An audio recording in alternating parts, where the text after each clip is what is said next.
Hello மக்களே, நம்மளோட மகாநதியில் காவேரி நல்ல சரியான பதிலடி கொடுத்துட்டாங்க ராகினிக்கு.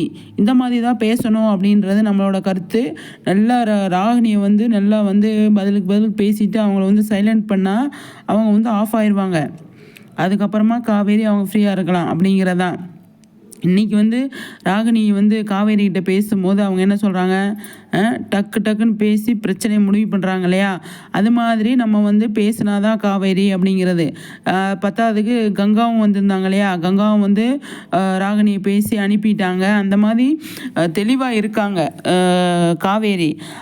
விஜய் எதுவுமே நமக்கு பிரச்சனை கிடையாது அப்படிங்கிற ஒரு முடிவில் இருக்கிறதுனால விஜயை பற்றி யோசிக்க வேண்டியதில்லை. என்ன பண்ணுவார் ஏது பண்ணுவார் அப்படின்னு யோசிக்க வேண்டியதில்லை.